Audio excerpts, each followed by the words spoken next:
আসসালামু আলাইকুম ওয়া রাহমাতুল্লাহি ওয়া বারাকাতুহু। আলহামদুলিল্লাহি ওয়াহদা ওয়াসসালাতু ওয়াসসালামু আলা মান লা নাবিয়্যা বা'দা আম্মা বা'দ। আউযু বিল্লাহি মিনাশ শাইতানির রাজীম। ইয়া আইয়ুহাল্লাযীনা আমানু কুতিবা আলাইকুমুস সিয়াম কামা কুতিবা আলাল্লাযীনা মিন ক্বাবলিকুম লাআল্লাকুম তাত্তাকুন। সম্মানিত দ্বীনী মুসলিম ভাই বোন, আমরা এই মাহে রমাজান ২০২৫ আমাদের সৌদি আরব এখানে আগামীকাল থেকে আমরা সিয়াম থাকবো বিইজনিল্লাহ। অর্থাৎ আজকে রাত্রে আমাদের আল্লাহ সুবহানাহু ওয়া তাআলা তৌফিক দিলে তারাবি এবং রাত্রে আজকে আমরা সাহারি খাবো ইনশাআল্লাহ বিইজনিল্লাহ। সম্মানিত দ্বীনী মুসলিম ভাই বোন, আমরা এই সামনে রামাজান মাস অত্যন্ত একটি গুরুত্বপূর্ণ মাস এবং এই রামাজান মাসে মানুষ তার অতীতের পাপগুলোকে মোচন করে নিতে সক্ষম হবে ইনশাআল্লাহ। এবং রামাজান মাসের রোজার মাধ্যমে তার অতীতের পাপগুলোকে মানুষ মিটিয়ে নিতে পারবে আল্লাহর দরবারে ক্ষমা চেয়ে, ভিক্ষা চেয়ে, আল্লাহ সুবহানাহু ওয়া তাআলার কাছে দোয়ার মাধ্যমে। সম্মানিত দ্বীনী মুসলিম ভাই বোন, রমাজান মাস অত্যন্ত একটি গুরুত্বপূর্ণ মাস। রমাজান শব্দের অর্থ হচ্ছে পুড়িয়ে দেওয়া, ছাই করে দেওয়া।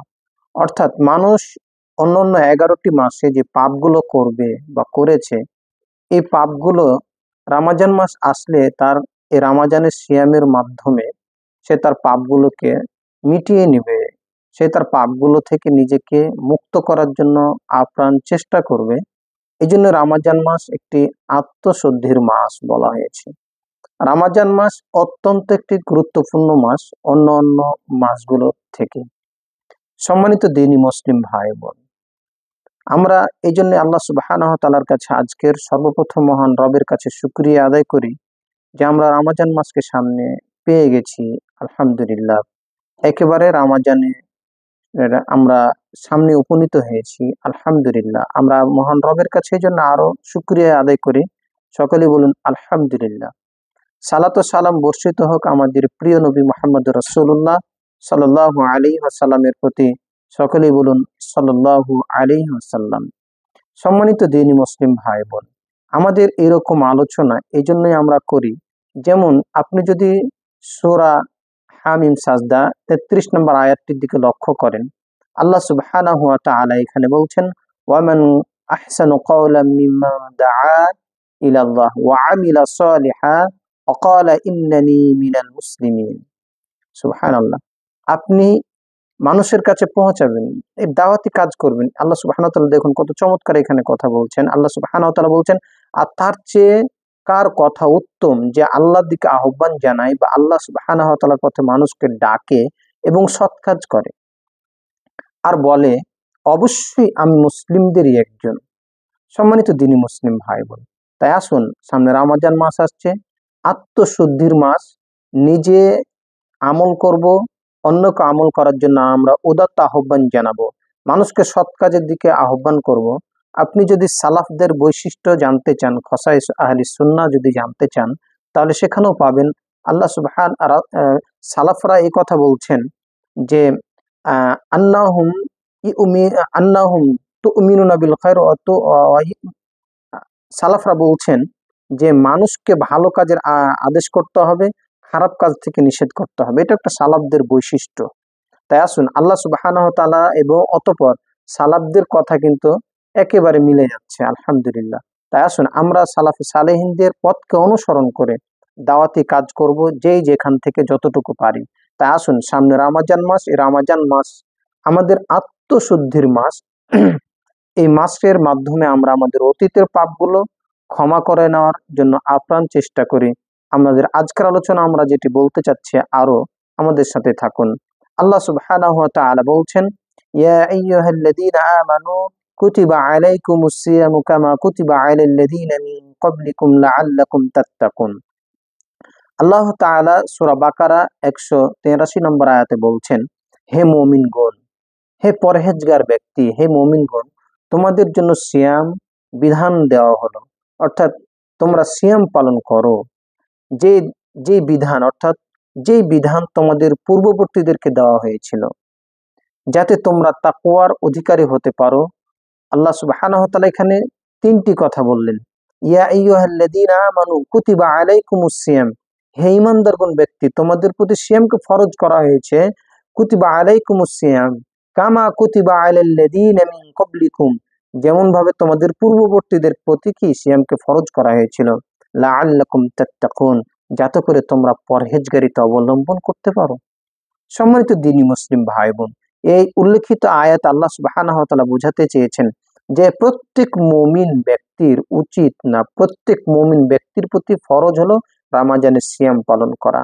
সে মুসলিম ব্যক্তি ছোট হোক বড় হোক, তার প্রাপ্ত বয়স হলেই তাকে সিয়ামে রাখতে হবে। অর্থাৎ একজন বাচ্চার বয়স যখন 10 বছর হবে তখন তাকে অনিবার্য তার প্রতি সিয়াম রাখা। সম্মানিত দ্বীনী মুসলিম ভাই বোন, শুধু এতটুকুই নয়, একজন মুসলিম ব্যক্তি পরহেজগার, তাকওয়াশীল, তাকওয়া অবলম্বনকারীদের অন্তর্ভুক্ত হওয়ার জন্য সিয়াম একটি বিশেষ শর্ত সাপেক্ষের একটি। সম্মানিত দ্বীনী মুসলিম ভাই বোন, রামাজান রামাজান মাসের বৈশিষ্ট্য একটু আমরা জেনে নিই। রামাজানের বৈশিষ্ট্য কি? রামাজান এটি আরবি মাস গুলোর একটি মাস, অর্থাৎ আরবি মাসের মধ্যে একটি মাসের নাম হচ্ছে রামাজান মাস। আর এটি দিন ইসলাম অর্থাৎ ইসলামের মধ্যে একটি সম্মানিত মাস। এটি অন্যান্য মাস থেকে বেশ কয়েক গুণ বৈশিষ্ট্য, ফজিলতপূর্ণ এবং বিশেষ উল্লেখযোগ্য একটি মাস। সম্মানিত দ্বীনী মুসলিম ভাই বোন, এই মাসের ব্যাপারে আল্লাহ সুবহানাহু ওয়া তাআলা আরো বলছেন। আল্লাহ তাআলা বলছেন, শাহরু রমাদানাল্লাযী উনজিলা ফীহিল কুরআন হুদাল লিন-নাস ওয়া বাইয়িনাতিম মিনাল হুদা ওয়াল ফুরকান। আল্লাহ সুবহানাহু ওয়া তাআলা বলছেন যে রমজান মাস, যে মাসে আল্লাহ সুবহানাহু ওয়া তাআলা আল কোরআন নাজিল করা হয়েছে, অর্থাৎ যে মাসে আল্লাহ সুবহানাহু ওয়া তাআলা কোরআন নাজিল করেছেন, মানুষের জন্য হেদায়েতের উৎস, অর্থাৎ এই কোরআনটি হচ্ছে মানুষের হেদায়েতের একটি পথ। এই কোরআন একমাত্র মানুষকে হেদায়েতের মৌলিক পথ দেখাতে পারে।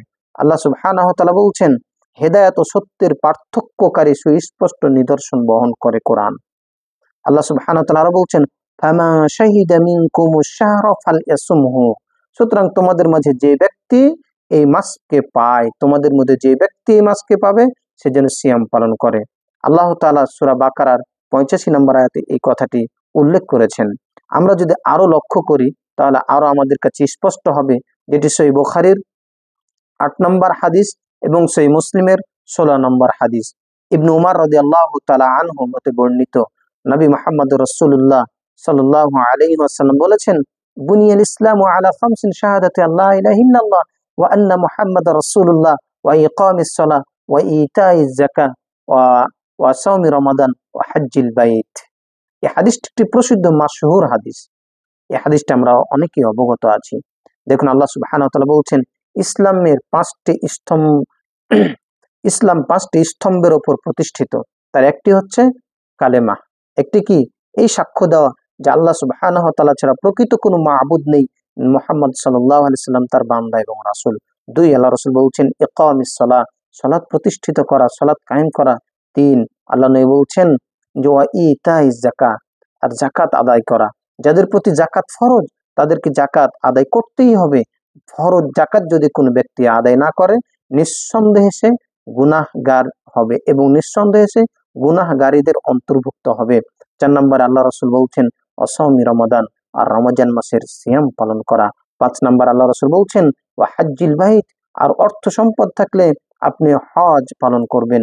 সম্মানিত দ্বীনী মুসলিম ভাই বোন, শুধু এতটুকুই নয়, আল্লাহ সুবহানাহু ওয়া তাআলা সূরা বাকারার 185 নম্বর আয়াতে আরো বলছেন, দেখুন, শাহরু রমাদানাল্লাযী উনজিলা ফীহিল কুরআন হুদাল লিন-নাস ওয়া বাইয়িনাতিম মিনাল হুদা ওয়াল ফুরকান। যে আয়াতটি কিছুক্ষণ আগে বললাম যে আল্লাহ সুবহানাহু ওয়া তাআলা রমজান মাস, যে মাসে তিনি কোরআন নাজিল করেছেন, তা মানব জাতির জন্য হেদায়েতের উৎস ও হেদায়েত ও সত্য, অর্থাৎ সত্য এবং মিথ্যার মধ্যে পার্থক্যকারী স্পষ্ট নিদর্শন বহন করে।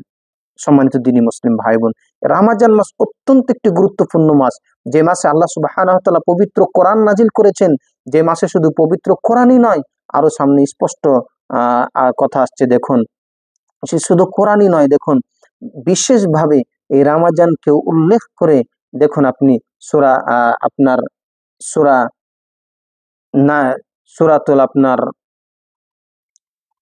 কদর নাজিল করা হয়েছে। দেখুন এখানে আল্লাহ সুবহানাহু ওয়া তাআলা বলছেন, ইন্না আনজালনাহু ফি লাইলাতুল কদর ওয়া মা আদরাকা মা লাইলাতুল কদর লাইলাতুল কদরি খায়রুম মিন আলফি শাহর তানাজ্জালুল মালাইকাতু ওয়ার রূহ ফিহা বিইذনি রাব্বিহিম মিন কুল্লি আমর সালামুন হিয়া হাত্তা মাতলাইল ফজর। সম্মানিত দ্বীনি মুসলিম ভাই বোন, আল্লাহ সুবহানাহু ওয়া তাআলা কত চমৎকার এখানে ভাষ্য উল্লেখ করেছেন। দেখুন যে আল্লাহ সুবহানাহু ওয়া তাআলা বলছেন, নিশ্চয়ই আমি একে লাইলাতুল কদরে নাজিল করেছি। সুবহানাল্লাহ, কোরআনকে নাজিল করেছেন আল্লাহ। এক নম্বর হচ্ছে রমাজান মাস, দুই নম্বর হচ্ছে রমাজান মাসের মধ্যে উত্তম আরো যে মাস সেটি হচ্ছে লাইলাতুল কদর। লাইলাতুল কদরে নাজিল করেছে, আল্লাহ নিজে বলছেন এই কথা। দুই নম্বর আয়াত আল্লাহ বলছেন, এবং আপনি কি জানেন হে নবী, আপনি কি জানেন কদর কি জিনিস? আপনি কি জানেন? ওয়ামা আদরাকা মা লাইলাতুল কদর, হে নবী আপনি কি জানেন কদর কি জিনিস? আল্লাহ সুবহানাহু ওয়া তাআলা পরের আয়াতে বলছেন, লাইলাতুল কদর হচ্ছে হাজার মাস অপেক্ষা অধিক উত্তম।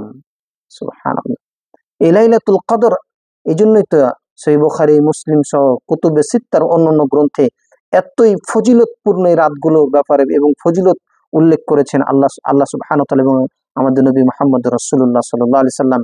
অর্থাৎ এই রাত্রিগুলো যদি একজন মুসলিম জাগে এবং যদি একজন মুসলিম সেই রাত্রি অর্থাৎ কদরকে অনুসন্ধান করতে, আল্লাহ রাসূল বারবার তাগিদ দিচ্ছেন যে তোমরা কদরকে অনুসন্ধান করো, কদরকে অনুসন্ধান করো, শেষ দশকে কদরকে অনুসন্ধান করো। আলোচনা শেষ অংশে গিয়ে আমরা বলবো ইনশাআল্লাহ। যেই কথাটি বলছিলাম, আল্লাহ সুবহানাহু ওয়া তাআলা বলছেন যে লাইলাতুল কদর হাজার মাস অপেক্ষা অধিক উত্তম। হাজার মাস অপেক্ষা অধিক উত্তম, আল্লাহ রাসূল বলছেন। পরের আয়াতে আল্লাহ সুবহানাহু ওয়া তাআলা বলছেন, এতে ফেরেশতাগণ এবং রূহ জিবরিল আলাইহিস সালাতু ওয়াস সালাম তাদের রবের অনুমতি ক্রমে অবতরণ করেন সকল সিদ্ধান্ত নিয়ে। সুবহানাল্লাহ, এই রাত্রিতে ফেরেশতারা নাজিল হন, প্রত্যেক রাত্রিতে ফেরেশতারা নাজিল হন। তবে আল্লাহ সুবহানাহু ওয়া তাআলা বলছেন যে এতে ফেরেশতা এবং রূহ জিবরিল আমিন তাদের রবের অনুমতি ক্রমে অবতরণ করেন সকল সিদ্ধান্ত নিয়ে। সুবহানাল্লাহ, খুবই গুরুত্বপূর্ণ, খুবই গুরুত্বপূর্ণ এই দশক, শেষ দশক। পরে শেষ আয়াত আল্লাহ সুবহানাহু ওয়া তাআলা বলছেন, শান্তিময় বা নিরাপত্তাপূর্ণ সেই রাত ফজরের সূচনা পর্যন্ত। সুবহানাল্লাহ, অর্থাৎ আপনাকে কদর অনুসন্ধান করতে হবে রাত্রির শুরু থেকে নিয়ে শেষ পর্যন্ত, ফজর পর্যন্ত। আল্লাহ সুবহানাহু ওয়া তাআলা আমাদের সকলকেই সঠিকটি বুঝার তৌফিক দান করুন, আল্লাহুম্মা আমিন। সম্মানিত দ্বীনি মুসলিম ভাই বোন, তাই আসুন, রমজান মাস অত্যন্ত একটি গুরুত্বপূর্ণ মাস, যে মাসের ব্যাপারে অনেক ফজিলত রয়েছে। এ মাসে আমরা বেশি বেশি সিয়ামের আত্মশুদ্ধি এর একটি মাস। এই আত্মশুদ্ধিটা যেন আমাদের সিয়ামের মাধ্যমে হয়, এই আত্মশুদ্ধিটা যেন আমরা 30টি বা 29টি সিয়ামের মাধ্যমে সুন্দরভাবে যেন আমরা পালন করতে পারি। আল্লাহ সুবহানাহু ওয়া তাআলা সেই তৌফিক দান করুন, আল্লাহুম্মা আমিন।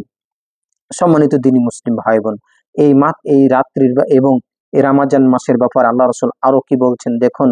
আবু হুরায়রা রাদিয়াল্লাহু তাআলা আনহু থেকে বর্ণিত, রাসূলুল্লাহ সাল্লাল্লাহু আলাইহি ওয়াসাল্লাম বলেছেন, মান কামা লাইলাতুল কদরি ঈমানাও ওয়া ইহতিসাবা গুফিরা লাহু মা তাকাদ্দামা মিন দামবি। সহিহ হাদিস নাম্বার 1910 এবং সহিহ মুসলিম হাদিস নাম্বার 760 নম্বর হাদিস। আবু হুরায়রা রাদিয়াল্লাহু তাআলা আনহু থেকে বর্ণিত, তিনি বলছেন রাসূলুল্লাহ সাল্লাল্লাহু আলাইহি ওয়াসাল্লাম বলেছেন যে যে ব্যক্তি ঈমান সহকারে এবং নেকির আশায় কদরের কিয়াম অর্থাৎ কদরের এই রাত্রিগুলোতে অর্থাৎ তারাবিহ এর সালাত আদায় করবে, তার অতীতের সমস্ত পাপ আল্লাহ সুবহানাহু ওয়া তাআলা মাফ করে দেন। সুবহানাল্লাহ, আপনাকে এই সিয়াম পালনের জন্য অর্থাৎ আপনার এই রাত্রিগুলোতে ইবাদতের জন্য তারাবির সালাত যদি একজন ব্যক্তি ইমানের সাথে সওয়াবের আশায়, নেকির আশায় যদি এই তারাবির সালাত আদায় করে, তাহলে আল্লাহ সুবহানাহু ওয়া তাআলা আপনার আমার অতীতের পাপগুলোকে ক্ষমা করে দেন। সুবহানাল্লাহ, আল্লাহ সুবহানাহু ওয়া তাআলা আমাদের সকলকে কবুল করুন, আল্লাহুম্মা আমিন। এই ব্যাপারে অনেকগুলো হাদিস এসেছে, সহিহ বুখারী, মুসলিম, তিরমিজি, আবু দাউদ, ইবনে মাজাহ, নাসাইর মধ্যে অনেকগুলো হাদিস আছে। আসুন, আল্লাহ সুবহানাহু ওয়া তাআলা আমাদের জন্য, আমাদের পাপগুলোকে মিটিয়ে নেওয়ার জন্য এই রমজান মাসকে যেন একটা বড় মাধ্যম হিসাবে যেন আমরা গ্রহণ করতে পারি এবং এর মর্যাদা যেন আমরা রক্ষা করতে পারি। আমিন ইয়া রব। শুধু এমনটি নয়, দেখুন এই মাসে আল্লাহ সুবহানাহু ওয়া তাআলা এই মাসে জান্নাতের সমস্ত দরজাগুলোকে খুলে দেন। এই রমজান মাসে আল্লাহ সুবহানাহু ওয়া তাআলা জান্নাতের সমস্ত দরজা খুলে দেন এবং জাহান্নামের দরজাগুলোকে আল্লাহ বন্ধ করে দেন। এই হাদিসটি এসেছে, দেখুন, আবু হুরায়রা রাদিয়াল্লাহু তাআলা আনহু বলছেন, রাসূল সাল্লাল্লাহু আলাইহি ওয়াসাল্লাম বলেছেন, ইযা জা রমাদান ফুতিহাত আবওয়াবুল জান্নাহ ওয়া গুল্লিকাত আবওয়াবুন নার ওয়া সুফিদাতিশ শায়াতিন। দেখুন কত চমৎকার কথা, কত সুন্দর কথা। আল্লাহ রাসূল বলছেন, যখন রমজান মাস আসে তখন জান্নাতের দরজাগুলো খুলে দেওয়া হয় এবং জাহান্নামের দরজাগুলোকে বন্ধ করে দেওয়া হয়, অতঃপর শয়তানকে শিকলবদ্ধ করা হয়। যে হাদিসটি সহিহ বুখারীর মধ্যে এসেছে 1898 নম্বর হাদিস, যে হাদিসটি সহিহ মুসলিমের মধ্যে এসেছে 1079 নম্বর হাদিস। সম্মানিত দ্বীনি মুসলিম ভাই বোন, আপনি যদি একটু চিন্তা করেন রমজান মাসটা আপনার আমার জন্য কত বড় একটা বোনাস, আপনার আমার জন্য, মুসলিম জাতির জন্য রমজান মাস একটি কত বড় প্রাপ্তি। রমজান মাসের এই সিয়ামের মাধ্যমে আসুন আমরা সকলে নিজের পাপগুলোকে মিটিয়ে নেওয়ার চেষ্টা করি। আল্লাহ সুবহানাহু ওয়া তাআলা আমাদের সকলের পাপগুলোকে মিটিয়ে নেওয়ার জন্য মাধ্যম হিসাবে রমজানের সিয়ামকে কবুল করেন। আল্লাহুম্মা আমিন। শুধু এমনটি নয়, আপনি মানুষকে ইফতারি করাবেন, এর জন্য আপনার কত প্রাপ্তি। দেখুন, রাসূল সাল্লাল্লাহু আলাইহি ওয়াসাল্লাম বলছেন, মান ফাত্তারা সাইমান কানা লাহু মিসলু আজরিহি। আল্লাহ রাসূল বলছেন, যে কোনো সাওম পালনকারীকে ইফতার করায়, যে ব্যক্তি হোক না কেন, সে যদি কোনো সাওম পালনকারীকে ইফতার করায়, তার তার এবং সিয়াম পালনকারীর সমপরিমাণ নেকি পাবে। সুবহানাল্লাহ। তাই আসুন, এবং আল্লাহ রাসূল বলছেন যে তার এবং তার মাঝে, উভয়ের মাঝে নেকির কোনো কমতি করা হবে না। যে ব্যক্তি ইফতার করালো এবং যে ব্যক্তি সিয়াম পালন করেছিলেন, যাকে ইফতার করানো হলো, উভয়কে সমপরিমাণ নেকিতে পরিপূর্ণতা করে দেওয়া হবে। সুবহানাল্লাহ, আল্লাহু আকবার। আল্লাহ সুবহানাহু ওয়া তাআলা কবুল করুন, আল্লাহুম্মা আমিন। আমাদের শেষ দশকের যে বিষয়টি আসবে সেটি হচ্ছে কি, ইতিকাফের বিষয়। ইতিকাফের ব্যাপারে রাসূল সাল্লাল্লাহু আলাইহি সাল্লাম একাধিক হাদিস উল্লেখ করেছেন যে তোমরা তালাশ করো, শেষ দশকে, অর্থাৎ তোমরা আল্লাহ সুবহানাহু ওয়া তাআলার যে রহমত, শেষ দশকে বিশেষ রহমত ইতিকাফের মাধ্যমে তালাশ করার জন্য আল্লাহ রাসূল তাগিদ দিতেন তার উম্মতদেরকে। শুধু এমনটি নয়, তিনি নিজেও ইতিকাফ করতেন এবং তার আহল পরিবারকে ইতিকাফ করার জন্য তিনি বলতেন। যে হাদিসটি সহিহ বুখারীর মধ্যে এসেছে 2026 নম্বর হাদিস, হাদিসটি সহিহ মুসলিমের মধ্যে এসেছে 1172 নম্বর হাদিস। রাসূল সাল্লাল্লাহু আলাইহি ওয়াসাল্লাম রাসূলের স্ত্রী আয়েশা রাদিয়াল্লাহু তাআলা আনহা থেকে হাদিসটি বর্ণিত। রাসূল তিনি বলছেন যে আন্নান নবী সাল্লাল্লাহু আলাইহি ওয়াসাল্লাম কানা ইয়াতাকিফুল আশরা আল আওয়াখির মিন রমাদান হাত্তা তাওয়াফাহুল্লাহ সুম্মা ইয়াতাকাফা আজওয়াজুহু মিন বাদিহি।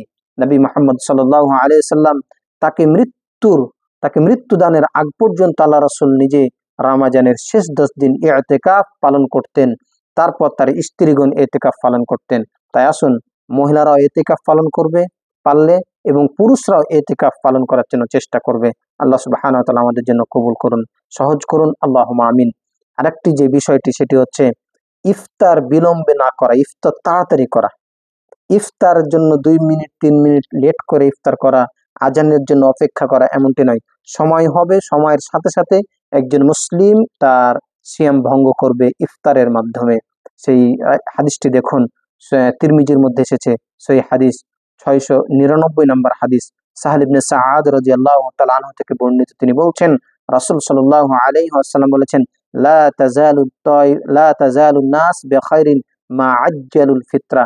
মানুষ অতদিন পর্যন্ত কল্যাণের মধ্যে থাকবে যতদিন পর্যন্ত মানুষ তাড়াতাড়ি ইফতার করবে। অর্থাৎ তাড়াতাড়ি বলতে এখানে নির্দিষ্ট সময়, অর্থাৎ সময়ের সাথে সাথে ইফতার করা বোঝানো হয়েছে।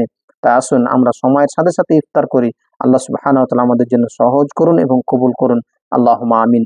ইফতার কিভাবে করতে হবে, একটি কথা আছে এখানে, একটি প্রচলিত দোয়া আছে, আল্লাহুম্মা লাকা সুমতু ওয়া আলা রিজকিকা আফতারতু। এই দোয়াটি নিতান্তই একেবারে দুর্বল, জয়ীফ দোয়া। এই দোয়া না, বিসমিল্লাহ ইফতার করতে হবে, শুধু বিসমিল্লাহ বলে একটা খেজুর দিয়ে ইফতার করতে হবে। আল্লাহ রাসূল বলছেন খেজুর দিয়ে ইফতার করো, খেজুর না পেলে পানি দিয়ে ইফতার করবেন। অনেকে আছে যে আপনার লবণ দিয়ে ইফতার করে, অনেকে আছে এমনি সাধারণ খাবার দিয়ে ইফতার করে, ফলমূল দিয়ে ইফতার শুরু করে। এটি উচিত নয়। প্রথমে ইফতার করার নিয়ম হচ্ছে খেজুর রাখা, একটা হোক, দুইটা হোক, পাঁচটা হোক, খেজুর দিয়ে বিসমিল্লাহ বলে ইফতার করবেন। ইফতার করা বিসমিল্লাহ বলে ইফতার করার পরে যে দোয়াটি বলবেন সেটা হচ্ছে যাহাবাদ দামু ওয়াবতাল্লাতিল উরুক ওয়া সাবাতাল আজরু ইনশাআল্লাহ। এই দোয়াটি হচ্ছে মৌলিক দোয়া। আল্লাহ রাসূল এই দোয়াটি করতেন ইফতারের সাথে সাথে, ইফতার করার সাথে সাথে। সম্মানিত দ্বীনী মুসলিম ভাই বোন, সিয়ামরত অবস্থায় রোজার মধ্যে কোনো ব্যক্তি ভুল করে যদি কিছু পান করে ফেলেন, খেয়ে ফেলেন বা পানি পান করে ফেলেন, তাহলে সে কি করবে? আবু হুরায়রা রাদিয়াল্লাহু তাআলা আনহু থেকে বর্ণিত, তিনি বলছেন রাসূল সাল্লাল্লাহু আলাইহি ওয়াসাল্লাম বলেছেন, মান আকালা আও শারিবা নাসিআন ফালা ইফতির সাইমান হুয়া রিজকুন ওয়া রাযাকাহুল্লাহ। রাসূল সাল্লাল্লাহু আলাইহি ওয়াসাল্লাম বলছেন, ভুল বশত যে লোক কিছু খায় বা পান করে ফেলে, সে যেন রোজা না ভেঙে ফেলে, সে যেন সিয়ামরত অবস্থায় থাকে। কেননা এটা এমন এক রিজিক যে আল্লাহ সুবহানাহু ওয়া তাআলা তাকে সেই রিজিক দান করেছেন। সুবহানাল্লাহ। এই জন্য কেউ যদি ভুলবশত সিয়ামরত অবস্থাতে পানি পান করে ফেলেছে বা কিছু খেয়ে ফেলেছে, এর জন্য অনেকে বলে, আরে সিয়ামই থাকো না, তোমার সিয়াম হবে না, রোজা হবে না, তোমার রোজা হবে না, তুমি পানি খেয়েছো, ভাত খেয়ে ফেলেছো, তোমার রোজা হবে না। এটি ঠিক নয়, এটি ঠিক নয়। সম্মানিত দ্বীনী মুসলিম ভাই বোন, আরেকটি বিষয়, সেটি হচ্ছে তারাবির রাকাত সংখ্যা। তারাবির রাকাত সংখ্যা নিয়ে সবচেয়ে বেশি বাংলাদেশ, ভারত, পাকিস্তান এগুলোতে খুব বেশি সমস্যা হয়ে থাকে আমাদের। তারাবির রাকাত সংখ্যা নিয়ে আপনি যদি রাসূলের আমল করতে চান, সেখানে যেতে হবে। আল্লাহ রাসূল কত রাকাত, আপনাকে আমলের স্তর ভাগ করতে গিয়ে মারাতিব, আমলের যদি মারাতেব যদি আপনি লক্ষ্য করেন, তাহলে আগে রাসূলের স্তর, তারপরে সাহাবী, তারপরে তাবি, তারপরে তাবে, তারপরে আইম্মায়ে মুজতাহিদগুন, অর্থাৎ সালাফে সালেহিন বা আরো যারা আছেন। তাহলে আপনাকে মার্তাবা যদি আপনি স্তর অনুযায়ী করেন বা চিন্তা করেন, তাহলে আপনার উচিত, আপনি একজন মুসলিম হিসাবে, রাসূলের উম্মত হিসাবে রাসূলকে প্রাধান্য দেওয়া, রাসূলের আমলকে প্রাধান্য দেওয়া। তা আল্লাহ রাসূল কত রাকাত তারাবির সালাত আদায় করেছেন বা রাত্রির সালাতটাই তার কত রাকাত ছিল, এটি আমরা যদি স্পষ্ট হাদিস দেখতে চাই, তাহলে সেখানে আমাদেরকে যেতে হবে। যে হাদিসটি সহিহ বুখারীর 1138 নম্বর হাদিস, সহিহ মুসলিমের মধ্যে হাদিসটি এসেছে 764 নম্বর হাদিস। আব্দুল্লাহ ইবনে আব্বাস রাদিয়াল্লাহু তাআলা আনহু বলেছেন যে কানাত সালাতুন নবী সাল্লাল্লাহু আলাইহি ওয়াসাল্লাম 13 রাকাআতান ইয়ানি মিনাল লাইল, অর্থাৎ নবী মুহাম্মদ রাসূলুল্লাহ সাল্লাল্লাহু আলাইহি ওয়াসাল্লামের রাতের সালাত ছিল 13 রাকাত। 13 রাকাত আল্লাহ রাসূলের সালাত ছিল। অন্য একটা হাদিসে এসেছে আল্লাহ রাসূলের 13 রাকাতের মধ্যে 8 রাকাত ছিল আপনার তারাবিহের সালাত, 1 রাকাত ছিল বিতির, আর 2 রাকাত সালাত ছিল আল্লাহ রাসূলের 2 রাকাত সালাত ছিল ফজরের সুন্নাত। অন্য একটা হাদিসে এসেছে আল্লাহ রাসূল বলছেন, এরপরের হাদিসটি দেখি আমরা, তাহলে বুঝতে পারবো। আম্মা জানা আয়েশা রাদিয়াল্লাহু তাআলা আনহা বলেন, মা কানা ইয়াজিদু ফি রমাদান ওয়ালা গায়রিহি আলা 11 রাকাতান। আম্মা জানা আয়েশা, অর্থাৎ রাসূলের সবচেয়ে ঘনিষ্ঠ, রাসূলের সবচেয়ে কাছের, রাসূলের সবচেয়ে প্রিয়, রাসূলের সবচেয়ে কাছের এবং প্রিয় এবং সবচেয়ে কাছের কাছের সহধর্মিণী আম্মা জান আয়েশা রাদিয়াল্লাহু তাআলা আনহা, তিনি নিজে এই হাদিসটি বর্ণনা করছেন রাসূলের পক্ষ থেকে। তিনি বলছেন যে তিনি বলছেন নবী মুহাম্মদ রাসূলুল্লাহ সাল্লাল্লাহু আলাইহি সাল্লাম রমজান ও অন্য অন্য সময়ে 11 রাকাতের অধিক সালাত আদায় করতেন না। ভাই, এই হাদিসের চাইতে আপনার জন্য আর কি দলিল লাগে? এই হাদিসের কাছে আপনার আর কি এমন আমল লাগে? তাই আসুন আমরা রাসূলের আমলকে আগে প্রাধান্য দিব, তারপরে সাহাবী, তারপরে তাবে, তারপরে তারপরে আইম্মায়ে মুজতাহিদগণ। যেহেতু আমরা রাসূলের এখানে আমরা সরাসরি আমল বা সুন্নাহ পেয়ে যাচ্ছি, সেখানে আমাদের বিভাজন এবং বিভেদের কোনো সুযোগ নেই। এবং কিছুদিন আগে আমাদের ইন্টারন্যাশনাল একজন আলেম বক্তা, তিনি বক্তব্য দিতে গিয়ে বললেন যে সৌদি আরবে নাকি 20 রাকাত সালাত হচ্ছে। একেবারে ডাহা মিথ্যা কথা বলছেন, আস্তাগফিরুল্লাহ। অথচ এই 2025 সালে বাংলাদেশের প্রায় টিভি চ্যানেলও এই সংবাদটি প্রচারিত হয়েছে যে সৌদি আরবে মক্কা এবং মদিনা উভয় মসজিদে 10 রাকাত করে তারাবির সালাত হবে। ভাই, সত্যটা বলতে কি সমস্যা? সত্যটা বলবেন, মিথ্যার আশ্রয় নেবেন কেন? আপনি একজন আলেম, আপনার কাছে রাসূলের বাণীগুলো সবচেয়ে নিরাপদ, আপনার কাছে রাসূলের কথা, রাসূলের আমল সবচেয়ে বেশি নিরাপদ থাকবে একজন সাধারণ মানুষের চাইতে। একজন সাধারণ মানুষ ইসলামের কি বুঝে? একজন সাধারণ মানুষ ইসলামের কি জানে? কিন্তু একজন সাধারণ মানুষের কাছে আজকে ইসলামটা অধিক নিরাপদ হয়ে যাচ্ছে। কিন্তু আপনি একজন আলেম, আপনি একজন বক্তা, আপনার কাছে দিনটা কেন বিকৃতি হবে? রাসূলের কথা কেন বিকৃতি হবে? আপনি কেন মিথ্যার আশ্রয় নিবেন? আস্তাগফিরুল্লাহ। শুনে এত কষ্ট লেগেছে, এত ব্যথায় ব্যথিত হয়েছি যে একজন আন্তর্জাতিক মানের বক্তা কিভাবে সে টিভি চ্যানেলও পর্যন্ত এবার সংবাদ হয়েছে যে মক্কা মদিনায় 20 রাকাত নয়, মক্কা মদিনায় 10 রাকাত করে তারাবির সালাত হবে। অথচ তিনি বক্তব্যের লাখ লক্ষ জনতাকে সামনে রেখে প্রচার করে দিলেন কি যে মক্কা মদিনা তো 20 রাকাত তারাবি হবে। আস্তাগফিরুল্লাহ। আসুন আমরা রাসূলের সুন্নাহকে প্রাধান্য দিই এবং রাসূলের পরে সাহাবী তাবেঈদের আমলগুলো আমরা করার চেষ্টা করি। হ্যাঁ, যদি আপনি বলেন যে আমি 20 রাকাত সালাত আদায় করব তারাবির, আমাদের তাতেও কোনো আপত্তি নেই। কিন্তু নির্দিষ্ট করা যাবে না যে 20 রাকাতই আদায় করতে হবে। কেন? এটা রাসূলের আমল নয়, এটা হচ্ছে পরবর্তীতে আপনার পরবর্তী আইম্মে মুজতাহিদের বা তাবেঈদের আমল এগুলো। এজন্য তাবেঈদের আমল আরো আছে। 36 রাকাত পর্যন্ত রাতে সালাত আদায় করেছেন তারা। তো আপনি কেন এটা বলেন না যে আপনারা তাহলে 36 রাকাত সালাত আদায় করেন? সম্মানিত দ্বীনি মুসলিম ভাই বোন, তাই আসুন বিভাজনে না গিয়ে আমরা রাসূলের আমল, রাসূলের সুন্নাহকে প্রাধান্য দিই। আল্লাহ সুবহানাহু ওয়া তাআলা কবুল করুন, সহজ করুন। আল্লাহুম্মা আমিন। আজকের আলোচনা এখানে শেষ করছি। আসুন আল্লাহ সুবহানাহু ওয়া তাআলা আমাদেরকে এই আত্মশুদ্ধির মাস রমজান মাসে সুন্দরভাবে সিয়ামের মাধ্যমে সিয়ামের মর্যাদাকে রক্ষা করে আমরা যেন এই একটি মাস সিয়াম পালন করতে পারি। আল্লাহ সুবহানাহু ওয়া তাআলা যেন সেই তৌফিক দান করেন। আল্লাহুম্মা আমিন। أقول قولي هذا أستغفر الله. السلام عليكم ورحمة الله وبركاته.